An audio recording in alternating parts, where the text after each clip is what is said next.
Quand j'ai commencé à examiner les cartes du monde du 19e siècle, je m'attendais à voir l'évolution progressive de la cartographie. Des techniques d'arpentage qui s'améliorent, des détails qui s'affinent. Mais quand j'ai superposé 3 cartes, 1850, 1860, 1870, quelque chose d'impossible est apparu. Le méridien principal s'est déplacé de Paris à Greenwich, oui. Mais ce n'était pas seulement ça. Les proportions continentales entières ont changé simultanément. Pas des marges d'erreur. Une restructuration géométrique complète. J'ai trouvé des transparents dans les archives montrant des territoires tartares occupant le centre géographique de l'Eurasie sur les cartes pré-1884, avec des systèmes de notation hydrologique qui disparaissent après la conférence. L'adoption mondiale synchronisée de nouveaux systèmes de coordonnées nécessitait une infrastructure de communication et de mesure internationale qui n'aurait pas dû exister avant la maturité du télégraphe. Je pensais étudier l'évolution des cartes. J'assistais en réalité au remplacement des cartes. Ils n'ont pas amélioré les cartes. Ils ont changé ce que signifiait le centre. Je m'attendais à ce que l'Observatoire de Paris représente simplement la fierté scientifique française cédant à la domination coloniale britannique. Ce que j'ai trouvé était complètement différent. Quand j'ai commencé à fouiller dans les plans de l'Observatoire de Paris datant des années 1740, j'ai découvert quelque chose que personne ne m'avait préparé à voir. Le méridien de Paris n'était pas symbolique, il était fonctionnel. Les plans montrent des réseaux de chambres souterraines s'étendant sur plus de 300 mètres le long d'une ligne de méridien parfaitement précise. Des photographies des années 1860 révèlent des marqueurs de méridiens incrustés dans les sols des cathédrales avec des points d'accès aux canaux d'eau. Pourquoi construire une géométrie souterraine aussi élaborée pour une ligne symbolique? Les tunnels souterrains sont alignés à moins de 2 minutes d'arc sur 12 km. Cela nécessite une précision de théodolite et des mathématiques d'arpentage officiellement développées des décennies après les dates de construction. Les marqueurs en pierre montrent des motifs d'érosion, suggérant qu'ils sont des siècles plus anciens que la date de fondation officielle de 1667. Et puis j'ai cherché les dossiers de construction. Les archives de construction de l'Observatoire de Paris pour 1667 à 1672 sont complètement absentes des archives nationales. Les rapports d'excavation des fondations n'existent pas. Les objectifs des chambres souterraines sont répertoriés uniquement comme « stockage », sans aucune justification architecturale pour la géométrie alignée sur le méridien. J'ai continué à chercher une explication logique. Pourquoi quelqu'un construirait-il une géométrie souterraine inutile pour une ligne symbolique? À moins que la ligne ne marquait quelque chose qui était déjà là, quelque chose de plus ancien, quelque chose qui fonctionnait. L'alignement du méridien correspond aux projections cartographiques tartares centrées sur des axes hydrologiques plutôt que sur des capitales politiques. L'intégration des canaux d'eau suggère un système de coordonnées hydrauliques hérité plutôt qu'une invention astronomique. Comme si Paris n'avait pas créé le méridien. Comme s'ils avaient simplement redécouvert une ligne qui existait déjà dans l'infrastructure sous la ville. Et c'est alors que j'ai réalisé quelque chose. Ce n'était pas un observatoire construit pour marquer un méridien. C'était un méridien déjà marqué, sur lequel on avait construit un observatoire. Je m'attendais à ce que les cartographes s'améliorent progressivement grâce aux rapports d'exploration. Ce que j'ai découvert était une bibliothèque de modèles qui précédait l'exploration elle-même. Quand j'ai examiné les guildes de cartographes près-1850, j'ai trouvé quelque chose de troublant. Les maîtres cartographes travaillaient à partir de bibliothèques de modèles, montrant des détails de l'intérieur des continents avec une précision qui précède les dates d'exploration officielles, particulièrement les systèmes fluviaux d'Asie centrale. Des cartes flamandes et allemandes des années 1820 montrent les réseaux fluviaux tartares, l'Amou Daria, le Sir Daria, l'Aube, avec des détails tributaires qui n'ont pas été officiellement cartographiés avant les années 1870 à 1890. Les catalogues d'archives des guildes répertorient des collections de modèles, détruites dans des incendies survenus dans les années 1850 à 1860 dans 6 villes européennes. Mais voici ce qui m'a vraiment frappé. Ces cartes anciennes contenaient une notation d'ingénierie hydraulique, des marques de gradient, des indicateurs de volume de débit, des clés de variation saisonnière. Cette notation apparaît sur des cartes 40 à 60 ans avant que l'arpentage hydrologique ne devienne une discipline standardisée. Comment est-ce possible? Ces systèmes de notation suggèrent un langage technique hérité plutôt que des conventions inventées, comme si des cartographes copiaient quelque chose qu'ils ne comprenaient plus complètement. Et puis les bibliothèques ont commencé à brûler. Londres, Paris, Amsterdam, Vienne, Berlin, Stockholm. Entre 1848 et 1871, les bibliothèques de modèles des guildes ont disparu. Les rapports d'incendie existent, mais aucun inventaire de ce qui a brûlé. Les cartes survivantes après les incendies montrent une suppression systématique des détails hydrologiques d'Asie centrale. J'ai cherché les modèles originaux, ils n'existent plus. J'ai cherché les registres d'acquisition, disparus. J'ai cherché les correspondances des guildes expliquant pourquoi ces incendies ont ciblé spécifiquement les archives de modèles. Rien. Ce qui m'a frappé, c'est le schéma. Les cartes pré-incendie centrent les territoires tartares sur l'intersection de systèmes fluviaux majeurs. La projection géométrique suggère une philosophie basée sur l'eau plutôt que sur la terre. Les cartes post-incendie recadrent les mêmes régions comme inexplorées malgré les détails antérieurs. Pourquoi détruire des informations qui auraient aidé l'exploration et le commerce? Pourquoi effacer les détails qui précédaient l'exploration officielle? Les modèles ne contenaient pas de nouvelles informations. Ils contenaient d'anciennes informations qui étaient systématiquement effacées. Je m'attendais à ce que la conférence internationale du Méridien de 1884 soit une histoire de négociation politique. Ce que j'ai trouvé était une ratification de quelque chose qui avait déjà été accompli. La conférence n'a pas choisi Greenwich. Elle a annoncé que Greenwich avait déjà été choisi. Quand j'ai commencé à examiner les documents préparatoires de la conférence, quelque chose d'étrange est apparu. Le remplacement mondial de l'infrastructure était déjà terminé. Les systèmes télégraphiques, les normes ferroviaires, la navigation maritime, tout était déjà préconverti aux coordonnées de Greenwich avant le vote. Les manuels techniques des compagnies télégraphiques de 1881 à 1883 utilisaient déjà le méridien de Greenwich.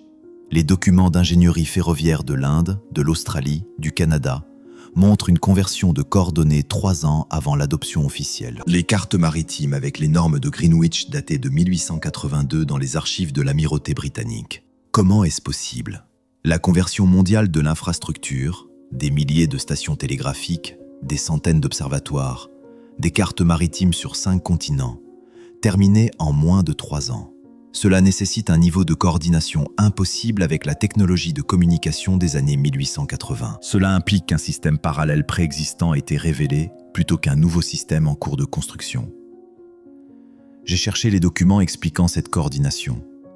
Les documents préparatoires de la conférence de 1880 à 1884 décrivent une transition et non une adoption. Mais aucun dossier n'existe sur le système à partir duquel la transition s'effectuait, au-delà de diverses normes nationales. Les spécifications techniques des protocoles de conversion disparaissent des archives institutionnelles après 1884. Pourquoi supprimer les documents décrivant l'ancien système? Qu'y avait-il dans ce système qui ne pouvait pas être discuté ouvertement? Et puis j'ai remarqué le calendrier. La chronologie de conversion de 1881 à 1884 coïncide exactement avec la suppression cartographique finale des désignations territoriales de Tartarie indépendante. Les régions précédemment cartographiées avec des coordonnées hydrologiques réapparaissent avec des coordonnées politiques de Greenwich, comme si une philosophie de coordonnées en remplaçait une autre. Les documents de la conférence utilisent un langage étrange. Ils parlent de simplification et de standardisation.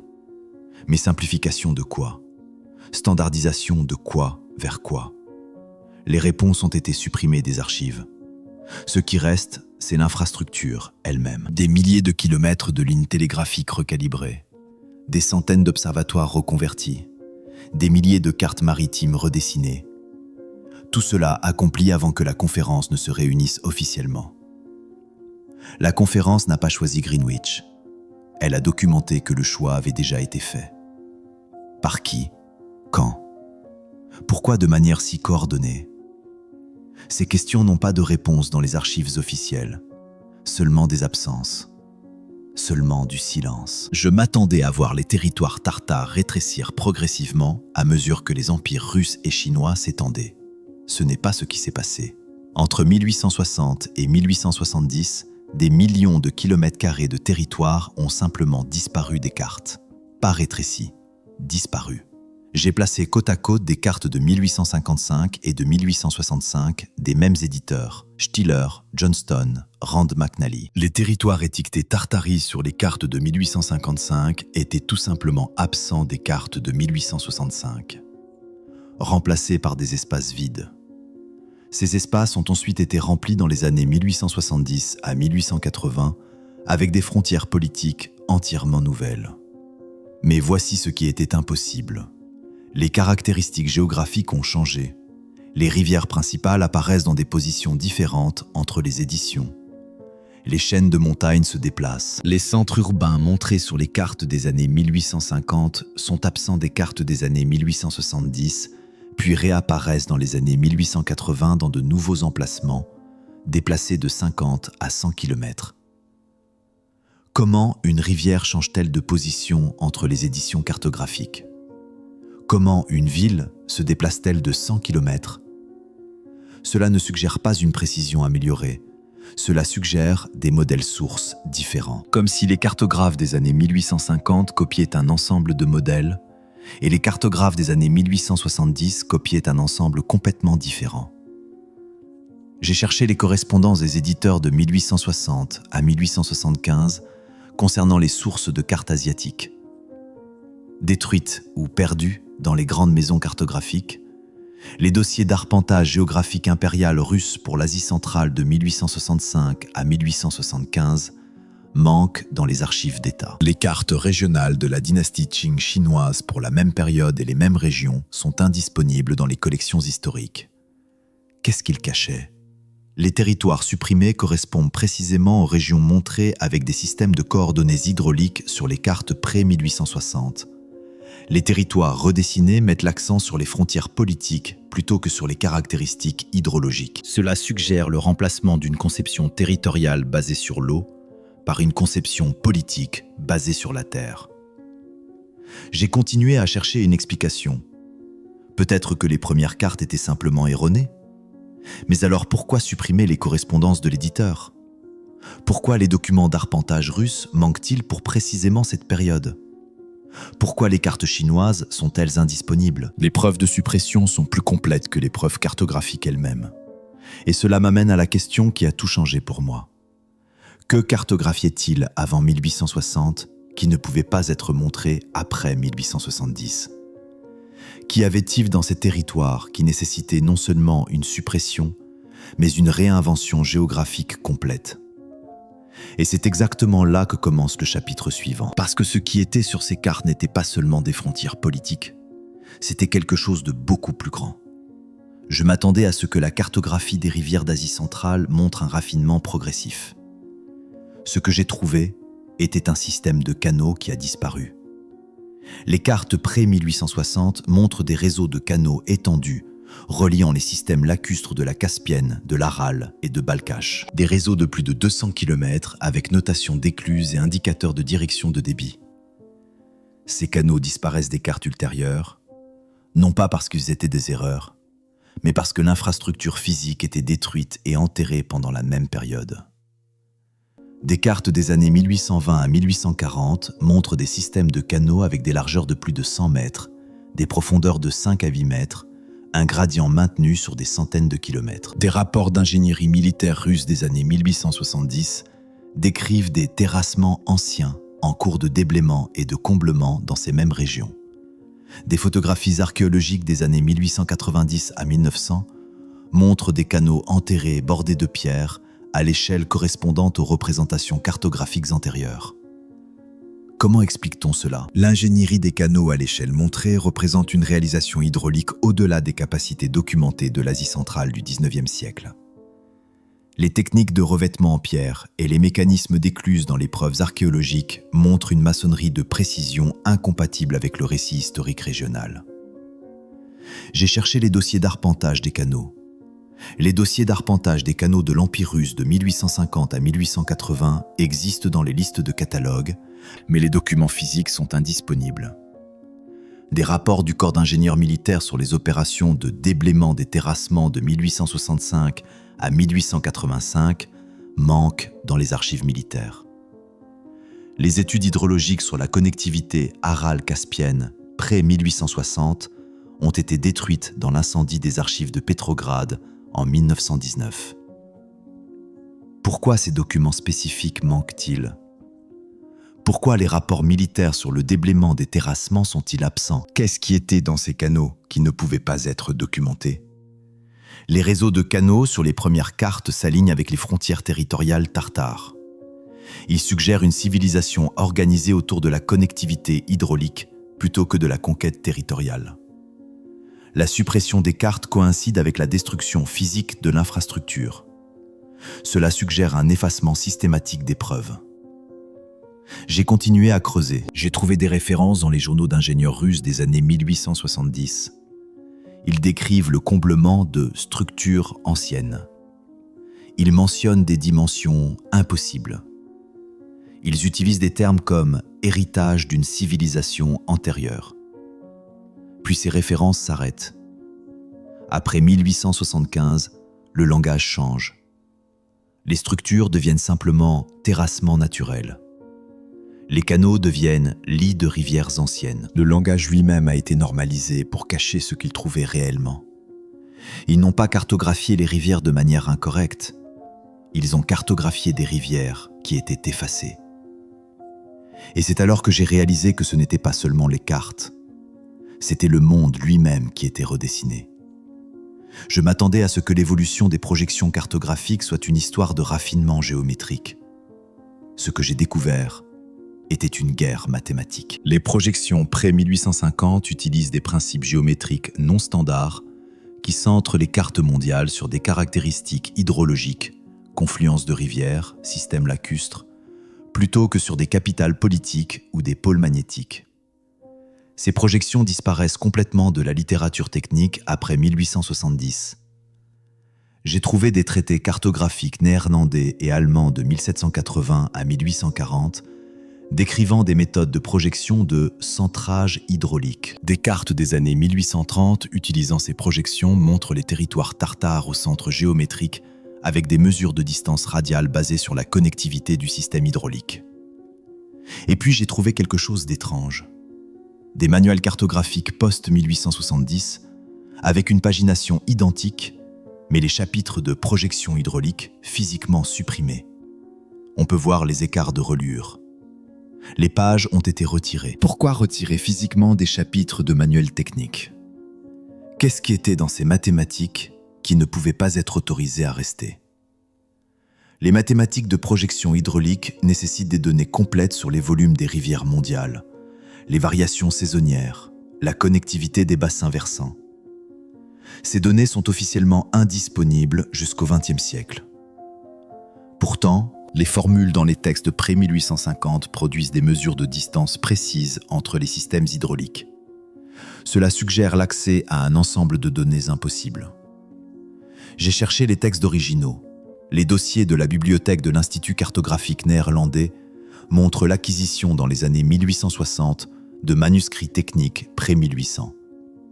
Mais les manuscrits eux-mêmes manquent dans les collections. Les archives de la Société géographique allemande répertorient des traités de projection retirés de 1871 à 1875 sans explication. La Bibliothèque nationale française montre des dossiers d'emprunt pour les textes de projection hydraulique des années 1840 à 1860, mais les textes sont maintenant complètement absents du catalogue. Les dossiers d'emprunt existent, les livres n'existent pas. Les projections hydrauliques présentent à Tartarie non pas comme une entité politique, mais comme un système hydrologique, le centre de la connectivité hydraulique eurasienne. La suppression de la projection suggère un effacement conceptuel. Éliminer le cadre mathématique qui rendait lisible une civilisation centrée sur l'eau. J'ai continué à chercher des exemples survivants. J'ai trouvé une projection hydraulique dans un manuel allemand de 1834 qui avait échappé au retrait. La formule place le centre géométrique du monde sur la confluence du Syrdaria et de l'Amou Daria. exactement au cœur du territoire tartare. Ce n'était pas une projection politique, c'était une projection technique. Elle mesurait la connectivité hydraulique. Et quelqu'un a décidé que ces mathématiques devaient disparaître. Ils n'ont pas simplement changé les cartes, ils ont changé les mathématiques qui rendaient certaines cartes possibles. Parce que si vous changez les mathématiques, vous changez ce qui peut être vu, ce qui peut être mesuré, ce qui peut être connu. Je m'attendais à ce que les incendies d'institutions cartographiques des années 1850 à 1870 soient des coïncidences ou des bouleversements politiques. Ce que j'ai trouvé était une coordination impossible. 23 incendies majeurs, entre 1848 et 1876, dans 9 pays, tous ciblant les collections de cartes pré-1800, tout en laissant les matériaux post-1820 intacts. J'ai créé une visualisation chronologique. Londres 1850, Paris 1854, Amsterdam 1856, Vienne 1858, Berlin 1862, Stockholm 1865, Prague 1869, Copenhague 1871, Bruxelles 1876. Le schéma était trop précis pour être aléatoire. Et puis j'ai trouvé les enquêtes d'assurance. Elles décrivent des combustions localisées dans les ailes d'archives alors que les zones administratives adjacentes restent intactes. Les enquêteurs notent l'impossibilité de la progression naturelle du feu. Plusieurs enquêtes indépendantes utilisent les mêmes mots, ignition ciblée et schéma de combustion inexplicable. Comment un incendie cible-t-il spécifiquement les sections d'archives pré-1800 sans se propager à partir de sources d'ignition externes? Comment cela se produit-il dans plusieurs pays sur 2 décennies? J'ai cherché les rapports d'enquête complets. Les rapports d'enquête d'assurance existent dans les archives des compagnies, mais les sections de témoignages sont expurgées ou supprimées. La correspondance institutionnelle sur les politiques de reconstruction post-incendie a été détruite ou restreinte. Les enquêtes gouvernementales sur les schémas d'incendie initiés dans les années 1870 existent dans les dossiers, mais les résultats n'ont jamais été publiés. Les dossiers d'enquête eux-mêmes sont maintenant manquants. La reconstruction post-incendie donne la priorité au remplacement des matériaux récents, tout en déclarant les collections anciennes comme pertes irremplaçables. Mais pourquoi ne pas essayer de remplacer ce qui était le plus précieux? Pourquoi reconstruire sélectivement? Les incendies éliminent précisément les générations de cartes montrant les territoires tartares avec des détails hydrauliques et des projections non standards. Des collections post-incendie sont reconstruites avec des cartes post-1820 mettant l'accent sur les frontières politiques. Cela suggère une élimination ciblée de preuves cartographiques pour une compréhension du système mondial pré-1850. J'ai trouvé une lettre d'un directeur d'archives parisien en 1856. Il décrit l'incendie comme étrangement sélectif et note que seules les cartes asiatiques les plus anciennes ont été touchées. Il pose la question « Comment le feu savait-il quoi brûler ?» La lettre se termine brusquement. Aucune autre correspondance de ce directeur n'existe après cette date.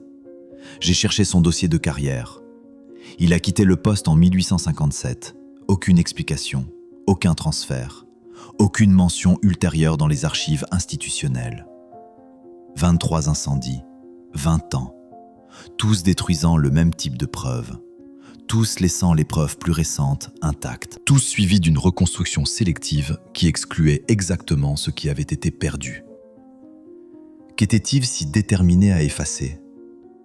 Qu'est-ce qui était sur ces cartes anciennes qui ne pouvaient pas être autorisées à survivre dans le monde post-1870? Et c'est alors que j'ai compris. Ce n'était pas ce qui était sur les cartes. C'était ce que les cartes prouvaient était possible. Je m'attendais à ce que les niveaux de sous-sol des observatoires soient des salles de stockage et d'équipement. Ce que j'ai trouvé était de l'infrastructure hydraulique scellée. Les observatoires majeurs, Paris, Greenwich, Bruxelles, Stockholm, ont des chambres souterraines scellées construites dans les fondations originales. Des chambres alignées avec les lignes de méridien, contenant une infrastructure hydraulique incompatible avec la fonction astronomique. Les plans de fondation des observatoires du XIXe siècle montrent des chambres auxiliaires souterraines avec une architecture d'entrée et de sortie d'eau. Des photographies institutionnelles des années 1920 à 1930 montrent des portes scellées avec des marqueurs d'alignement de méridiens encore visibles. Les relevés de bâtiments modernes notent des vides inexpliqués sous les planchers des observatoires alignés avec les marqueurs de méridiens historiques. Pourquoi construire des chambres hydrauliques dans les fondations d'observatoires astronomiques? Quel est le lien entre l'observation des étoiles et les systèmes de pression d'eau? Les chambres hydrauliques ne servent aucune fonction documentée. L'intégration des canaux d'eau, système à pression équilibrée, débit maintenu par gradient, représente une sophistication d'ingénierie incompatible avec la désignation auxiliaire. La géométrie des chambres suggère des exigences d'alignement de précision au-delà des besoins de support structurel. J'ai cherché les dossiers de construction. Les dossiers de construction de l'observatoire décrivent les chambres souterraines sans expliquer leur fonction. La correspondance institutionnelle du XIXe siècle fait référence aux procédures de vérification du méridien, impliquant l'accès au sous-sol. Mais les descriptions de procédures manquent dans les archives. Les dossiers de rénovation de l'observatoire du XXe siècle notent le scellement des chambres mais ne fournissent aucune justification. Pourquoi sceller des chambres qui sont officiellement juste un stockage? Pourquoi les procédures de vérification du méridien nécessiteraient-elles un accès au sous-sol? Les chambres scellées suggèrent que les observatoires ont été construits au-dessus d'une infrastructure héritée. Les marqueurs de méridien indiquent non pas une invention astronomique, mais la redécouverte d'un système de coordonnées existant. L'intégration hydraulique implique que les observatoires étaient à l'origine des nœuds dans un réseau de mesures basé sur l'eau, ultérieurement réutilisés comme marqueurs de méridien politiques et symboliques. J'ai trouvé une note dans les archives de l'Observatoire de Bruxelles datant de 1893. Elle décrit une chambre de pression du méridien sous le plancher principal. Elle note que la chambre maintient l'équilibre hydraulique nécessaire aux mesures de précision. Puis la note est barrée. Une écriture différente dit « non pertinent pour les observations modernes », scellé en permanence. Pourquoi une chambre de pression hydraulique serait-elle nécessaire pour les mesures astronomiques? Et pourquoi décider soudainement qu'elle n'est pas pertinente? Avant d'aller plus loin, si vous êtes toujours là, si vous ressentez cette même étincelle de reconnaissance que j'ai ressentie, appuyez sur le bouton « J'aime » maintenant. Pas pour l'algorithme, mais parce que cela me dit que vous êtes l'une des rares personnes qui veut réellement la vérité. L'une des rares qui voit ce qui est caché entre les lignes. Parce que ce qui est sous ces observatoires change tout sur ce qu'étaient réellement les méridiens. Je m'attendais à ce que les systèmes de notation cartographique pré-1860 évoluent vers la standardisation. Ce que j'ai découvert était l'extinction d'un langage technique entier. Les légendes de cartes des années 1830 montrent plus de 40 symboles hydrauliques spécialisés. Indicateurs de pression, marqueurs de débit, clés de variation saisonnière, notation de gradient. Les légendes des années 1880 montrent 12 symboles simplifiés, politiques, topographiques, rien d'hydraulique. J'ai trouvé les procès-verbaux des conférences cartographiques des années 1870 proposant une simplification de la notation et le retrait des indicateurs techniques obsolètes. Mais obsolètes pourquoi? Obsolètes par rapport à quoi? Le système de notation ancien encode des données hydrologiques nécessitant une instrumentation, jauge de pression, débitmètre, calculateur de gradient, officiellement inventé 30 à 50 ans après la publication des cartes. La cohérence de la notation dans plusieurs nations et éditeurs suggère un langage technique standardisé précédant l'invention supposée des concepts sous-jacents. Comment des cartographes utilisent-ils une notation pour des concepts qui n'existent pas encore? J'ai cherché les manuels de formation des guildes cartographiques pré-1850 qui expliqueraient les significations du système de notation. Ils n'existent plus dans les collections institutionnelles. Les procès-verbaux des conférences des années 1860 à 1870 sur la réforme de la notation décrivent les anciens symboles comme archaïques, sans expliquer les significations originales. Les dossiers étymologiques pour les origines des symboles manquent dans les sociétés géographiques. Pourquoi supprimer l'étymologie? Pourquoi ne pas documenter ce que les symboles signifiaient avant de les retirer? La densité de notation hydraulique est la plus élevée sur les cartes montrant les territoires tartares. Cela suggère que les cartes représentaient non pas une entité politique, mais un système d'infrastructure technique. Le retrait de la notation efface les preuves que les cartographes documentaient des réseaux d'eau conçus, pas de la géographie naturelle. J'ai trouvé un manuel de cartographe néerlandais de 1838. Il contient 12 pages décrivant la notation hydraulique, les symboles de pression, les indicateurs de débit, les marqueurs de connexion de système. Le manuel explique que ces symboles représentent les mesures existantes et que chaque cartographe doit apprendre à lire le système hérité. Le système hérité, pas inventé, hérité. Le même manuel existe dans une édition de 1872. Les 12 pages de notation hydraulique ont été remplacées par 3 pages de notation politique simplifiée. Aucune explication de la modification, aucune mention de l'ancien système, comme s'il n'avait jamais existé. J'ai continué à chercher d'autres exemples survivants. J'ai trouvé une carte française de 1834 avec une notation hydraulique si dense qu'elle ressemble presque à un schéma d'ingénierie. Chaque rivière marquée avec des indicateurs de pression, chaque confluence avec des mesures de débit, chaque système lacustre avec des profondeurs et des variations saisonnières. Ce n'était pas une carte géographique, c'était une carte technique, un document d'ingénierie représentant un système en fonctionnement. Ils n'ont pas simplifié la notation, ils ont effacé un langage technique qu'ils ne pouvaient plus lire. Et avec ce langage, ils ont effacé la preuve qu'un système technique avait existé. Je m'attendais à ce que les découvertes d'infrastructures d'Asie centrale au XXe siècle soient des révélations archéologiques. Ce que j'ai découvert était une validation. Les relevés d'ingénierie soviétique des années 1920 à 1950 décrivent de manière cohérente la découverte de systèmes de canaux enterrés, de mécanismes hydrauliques, de marqueurs de coordonnées correspondant exactement à ce que les cartes pré-1860 représentaient. Les preuves prouvant que les premières cartes étaient exactes, pas imaginatives. Des rapports archéologiques soviétiques des années 1930 avec des photographies de canaux bordés de pierres excavées correspondant aux représentations cartographiques des années 1830. Des relevés hydrologiques des années 1950 décrivant des réseaux anciens reconstruits utilisant des coordonnées identiques à la notation cartographique pré-1860. L'imagerie satellite des années 1970 à nos jours, montrant des dépressions linéaires et des motifs de végétation indiquant une infrastructure enterrée le long des routes montrées sur les cartes des années 1820 à 1840, ils ont trouvé exactement ce que les anciennes cartes montraient. L'infrastructure découverte montre une sophistication d'ingénierie, maintien du gradient, distribution de pression, système d'écluse nécessitant une compréhension mathématique officiellement développée à la fin du XIXe siècle. Les techniques de construction, taille de pierre de précision, formules de ciment hydraulique, composants d'alliage métallique, sont incompatibles avec les périodes anciennes attribuées, mais cohérentes avec l'ère de représentation cartographique pré-1850. Comment des structures anciennes utilisent-elles des mathématiques d'ingénierie modernes, à moins que les mathématiques ne soient pas modernes, à moins qu'elles ne soient héritées? J'ai cherché les rapports complets. Les rapports archéologiques soviétiques des années 1930 à 1950 existent dans les catalogues de référence, mais les documents physiques sont restreints ou indisponibles dans les archives d'État russes.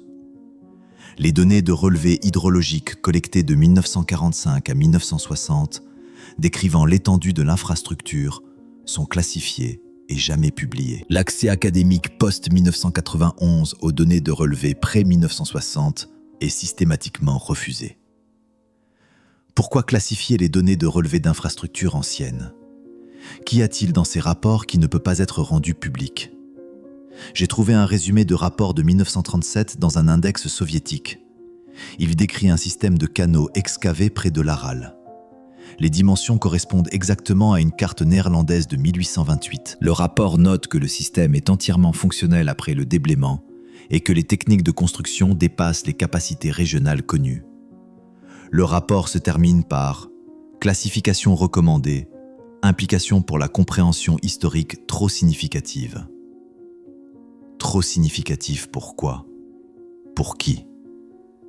L'infrastructure redécouverte valide les cartes de territoire tartare pré-1860 comme documentation technique exacte. Cela suggère que Tartarie était le nom d'un système d'infrastructure vivant, pas un état politique.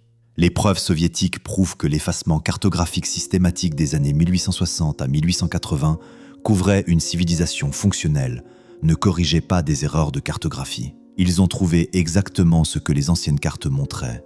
Puis ils ont classifié les preuves, parce que les preuves prouvaient que quelque chose d'impossible avait existé. Et cette impossibilité change tout. Je m'attendais à ce que les systèmes de coordonnées évoluent techniquement. Ce que j'ai découvert étaient deux philosophies incompatibles. Les cartes pré-1850 mesurent les distances entre les systèmes hydrauliques. Les cartes post-1884 mesurent les distances à partir du méridien principal. Ce ne sont pas des améliorations, ce sont des cadres incompatibles. Connectivité versus position, flux versus propriété. L'analyse comparative montre que les projections pré-1850 mesurent le monde en termes de connectivité hydraulique. Combien de temps faut-il pour que l'eau s'écoule du point A au point B? Quels systèmes se connectent pendant la saison des pluies? Où les bassins versants se croisent-ils? Les projections post-1884 mesurent le monde en termes de position absolue. Combien de degrés à l'est de Greenwich?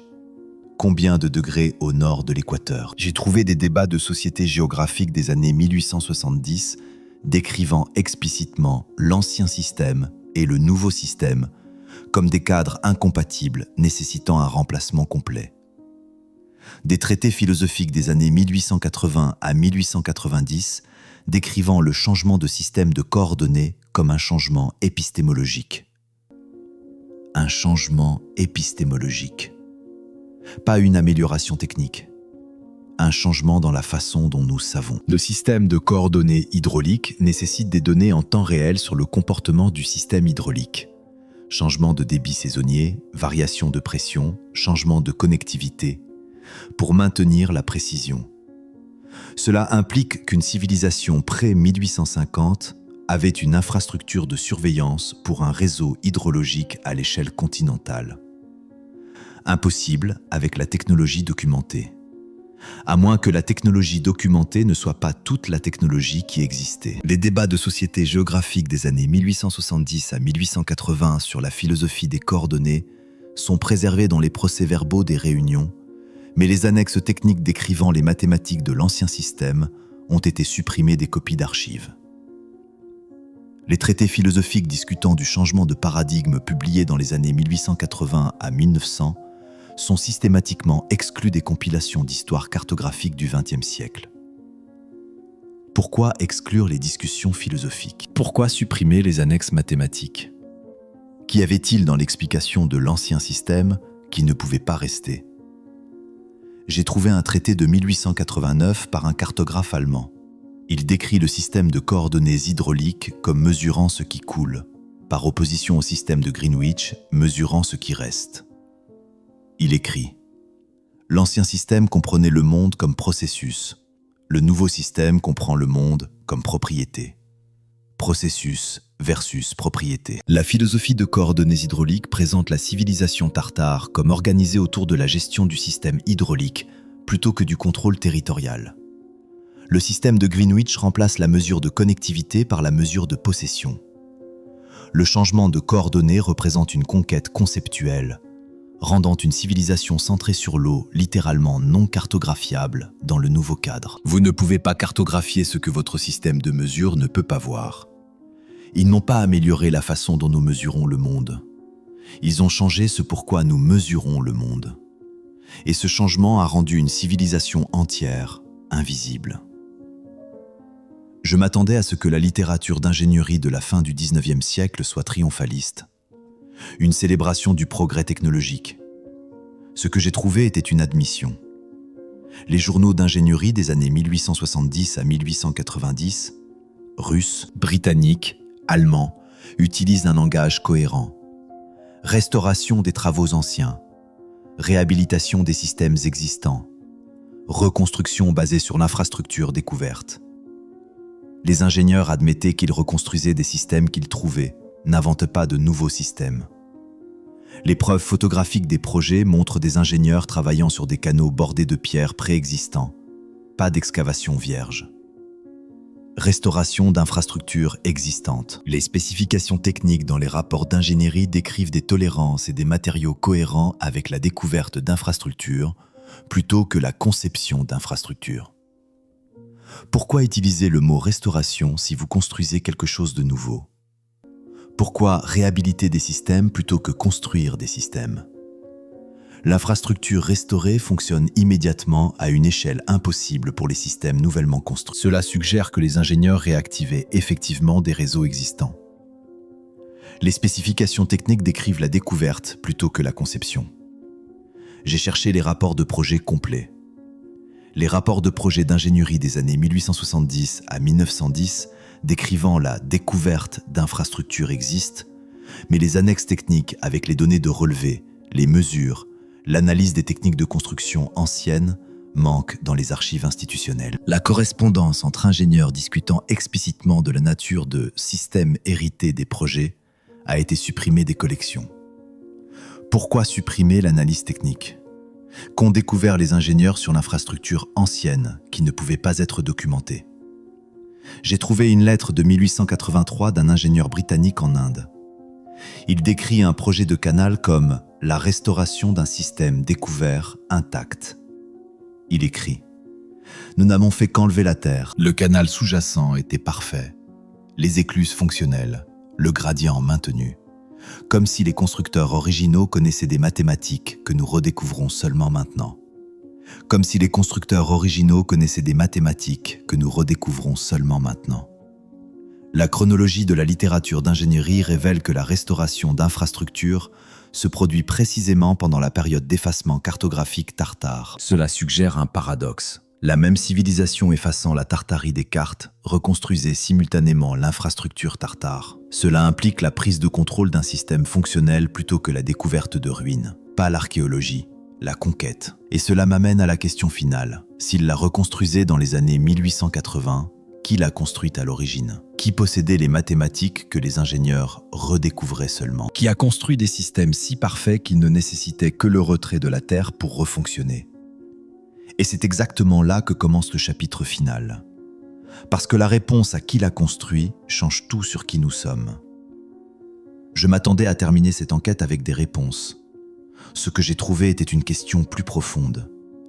Qu'est-ce qui reste caché? Des chambres d'observatoire scellées, des données de relevés soviétiques classifiées, des archives d'ingénierie restreintes, des milliers de kilomètres d'infrastructures enterrées, des décennies de preuves photographiques. Tout cela existe. Tout cela est maintenu inaccessible. Pourquoi maintenir ces restrictions? Pourquoi préserver les scellements? Pourquoi nier l'accès académique? L'ampleur des preuves cachées est impossible à maintenir à moins que les preuves ne prouvent une réalité destructrice de paradigme. Le maintien des restrictions à travers les systèmes politiques et les périodes de temps suggère une préservation coordonnée d'un mensonge historique fondamental. Les explications institutionnelles modernes pour les chambres scellées, les données classifiées, les archives restreintes citent uniformément des préoccupations structurelles, la sécurité nationale, les exigences de préservation, mais ne fournissent aucune justification technique. Les demandes FOIA pour les données de relevé historique sont systématiquement refusées dans plusieurs gouvernements. Les propositions de recherche académique impliquant des chambres d'observatoire scellées sont universellement rejetées sans explication. Qu'est-ce qui est dans ces chambres? Qu'est-ce qui est dans ces données? Qu'est-ce qui est dans ces archives qui ne peut pas être révélé? J'ai compilé les exemples d'accès restreint. Des chambres de sous-sol de l'Observatoire de Paris, fermées pour évaluation structurelle depuis les années 1960. La classification par les archives d'État russes des données de relevé d'Asie centrale des années 1930 à 1950. Les relevés de bâtiments modernes d'observatoires européens montrant des vides souterrains inexpliqués le long des lignes de méridiens historiques. L'imagerie thermique par satellite montrant une infrastructure linéaire enterrée correspondant aux représentations cartographiques pré-1860, les preuves existent. Sous terre, dans les archives, dans les chambres scellées, maintenues délibérément inaccessibles. Et c'est alors que j'ai réalisé que ce n'étaient pas seulement les cartes, ce n'étaient pas seulement les observatoires, ce n'était pas seulement l'infrastructure, c'était Tartarie. ou du moins les échos de quelque chose comme ça. Une civilisation organisée autour d'une infrastructure hydraulique intégrée couvrant des continents. Un système utilisant la pression de l'eau, la précision géométrique, les réseaux de coordonnées comme technologie unifiée. Une civilisation qui créait de belles structures qui étaient aussi des machines fonctionnelles. Pas des empires territoriaux. Une ingénierie naturelle. Une philosophie différente de ce que signifie construire, de ce que signifie mesurer, de ce que signifie connaître. Nous n'avons pas inventé le monde moderne, nous avons hérité d'un système supérieur. Compris seulement des fragments, renommer les pièces, revendiquer le progrès. Les cartes ne montrent pas la disparition de la Tartarie. Elles nous montrent en train d'oublier comment lire ce qu'est réellement le monde. Pas des moteurs que nous alimentons, mais des structures qui s'alimentent elles-mêmes. Un type d'ingénierie naturelle qui s'harmonisait avec le monde au lieu de le combattre. Qu'est-ce qui se trouve encore sous les lignes de méridien? Qu'est-ce qui est scellé dans les chambres de sous-sol? Qu'est-ce que les incendies ont vraiment détruit? Les chambres d'observatoire restent scellées. Les archives soviétiques restent classifiées. L'infrastructure enterrée reste sous nos pieds. Les photographies qui ont échappé aux incendies montrent des systèmes que nous ne pouvons toujours pas reproduire complètement. La notation que nous ne pouvons plus lire couvre des cartes dans des collections privées. Les traités mathématiques que nous avons supprimés décrivaient une géométrie que nous avons oubliée. Tout cela existe. Tout cela attend. J'ai commencé cette enquête en pensant étudier l'évolution cartographique. J'ai découvert à la place un remplacement civilisationnel. Un système de coordonnées basé sur l'eau remplacé par un système basé sur la possession. Une infrastructure hydraulique continentale enterrée et reclassée comme ancienne. Un langage technique effacé et déclaré obsolète. Une philosophie de connectivité remplacée par une philosophie de contrôle. Les cartes ne montrent pas d'amélioration progressive. Elles montrent un effacement systématique. Pas de raffinement, mais de remplacement. Pas d'évolution, mais de conquête. Et maintenant, je regarde les cartes modernes différemment. Chaque frontière politique tracée sur ce qui était autrefois des connexions hydrauliques. Chaque système de coordonnées GPS mesurant la position absolue là où nous mesurions autrefois le flux. Chaque infrastructure moderne construite au-dessus d'une infrastructure héritée que nous ne comprenons plus complètement. Peut-être que la question n'est pas ce qui est arrivé à la Tartarie. Peut-être que la question est: sur quoi vivons-nous? Parce que si une civilisation entière peut être effacée des cartes en une décennie, si des systèmes de canaux continentaux peuvent être enterrés et oubliés, si des langages techniques entiers peuvent être supprimés de la littérature, si des philosophies de coordonnées peuvent être remplacées et déclarées impossibles, alors qu'est-ce que cela dit sur ce que nous savons, sur ce que nous nous rappelons, sur ce que nous avons été autorisés à voir? Les chambres scellées sous l'Observatoire de Paris attendent toujours. Les données de relevés soviétiques restent classifiées dans les archives d'État russes. L'infrastructure enterrée s'étend sous l'Asie centrale, visible seulement depuis l'espace, dans les bonnes conditions de lumière. Les cartes qui ont échappé aux incendies reposent dans des collections privées, leurs notations non lues, leurs projections incomprises.